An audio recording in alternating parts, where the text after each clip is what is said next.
директори муассисаи таҳсилоти монавии рақами 3 ноҳияи Ёғон деҳаи Ҳиндаран Расулов Низом мебошам. Ман миннатдории худро ба ҳукумати ҷумҳурии Тоҷикистон мерасонам, ки ба мо чунин мактаби кушоду барҳаво сохта ба истифода дода истодаанд. Дар муассисаи мо 790 хонанда таҳсил мекунанд. Инчунин муассиса соли 1972 сохта ба истифода дода шуд. Муассиса дорои 2 синфхона ва то синфи 4 таҳсил мекард. ва инчунин дар айни замон муассиса дорои бинои сохтмони иловагӣ дар назди муассиса ба истифода дода истоданд, ки 2 ошиёна мебошад ва дорои 15 синфхона ва 9 лаборатория ва утоқҳои корӣ мавҷуд аст, ки он мушкилиҳое ки мо дар рафти таълим доштем имрӯз ҷои нишаст, қонуни ҷумҳурии Тоҷикистон дар бораи мақоми омӯзгор қабул карда шуд, ки шаъну шарафи омӯзгор ва мақоми омӯзгор хеле дар ҷомеа баланд карда мешавад. Бо дастгирии ҳукумати ҷумҳурии Тоҷикистон маоши омӯзгорон 30% аз 1 сентябр зиёд карда шуд. масъалаи авлодора мо маҳалламода 50-60 хоҷагӣ авлодо ҳастанд, рулио ҳаминора мехоҳем ки аз синфхона алоҳидагӣ кунему, ай 7 солаш то 10 сола 12 солаша ҳаминора мактабда биёрем бихонам, беҳуда баҳуда нагарданам, мақсад биёрам бихонам. ба ҳамин хотир ҳамин бачаҳо омода қатимот ҳамин кори сохтумонда ёрдам мекунанд. директори муассисаи таҳсилоти миёнаи умур рақам 23 ноҳияи Ёғон ҷамоати Обшарон деҳаи Олисомон. ман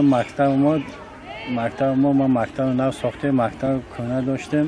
1951 сохта истифода додага то ҳозира ҳама гудако саҳми маҳал қати маслиҳат карда мактаби нав сар кардем.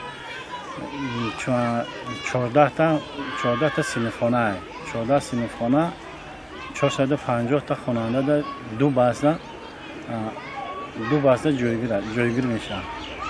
ин насл то 35 солагира насл бошад истифода дода мешавад. маҳалла бо мақомоти раиси ноҳия дастгири вай қатъи бо саҳми маҳал ёрдам қатъи мактаба кардем. ҳодихонзода амралдин шодихон, сармутахассис шӯъбаи маорифи мақомоти иҷроии ҳукумати давлати ноҳияи Ёғон. ноҳия дар соли таҳсили 2025-26 74,000 нафар хонанда таҳсил фаро гирифта шудааст, ки нисбати соли гузашта 3000 нафар хонанда зиёд гардид. ноҳия дар ҳамин сол зиёда аз 12 муассисаи таълимӣ яъне сохтмон идома дорад. аз ҷумла чизе ки мо дар инҷо мебинем дар ҷамоати Обшорон дар муассисаи рақами 69 бинои нави замонавӣ аз тарафи мардуми маҳал мақомоти иҷроии ҳукумати ноҳия сохтмон идома дорад. мо мардум иқтидом гирифтем ки то 35 солагии истиқлолияти ҷумҳурии Тоҷикистонро муассисаҳоро ба истифода диҳем. ман амон фисфандиёр муовини сардори бакоҳои тавобатӣ ҳамзамон табиби ҷарроҳ эндоҷарроҳ мебошам.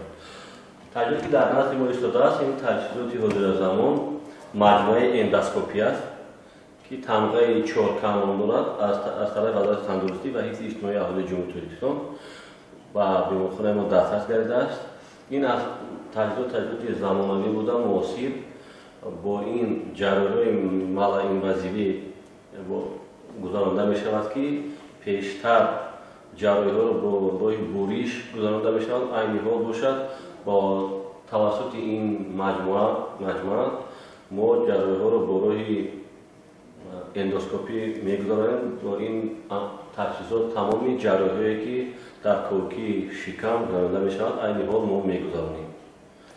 барои гузарондан ба воситаи беморон ба воситаи ҳамин таҷҳизотҳои эндоскопӣ пештар ба шаҳри Душанбе ва дигар шаҳрҳо сафар мекарданд. айни ҳол бошад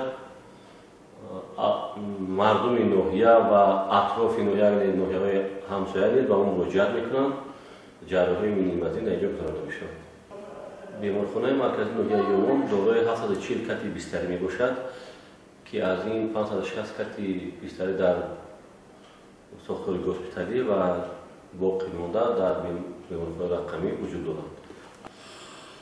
ба мо қариб ки ҳамаи намуди бемориҳо ворид мешаванд, бистар мешаванд, табобат меёбанд. аз ҳисобе ки ноҳияи ёғон ноҳияи саноатӣ мебошад ва гузаргоҳҳо бисёр ҳастанд, бемориҳо бо таври фаврӣ бисёр муроҷиат мекунанд ва бо ин ташхисот ба ғайр аз ҷарроҳиҳо яъне боз ҳаст лапароскопия ташхис, яъне ба онҳо лапароскопия ташхисӣ гузаронда мешавад. бемориҳое ки бо тарзи садамавӣ дучор мешаванд, ин сабабаш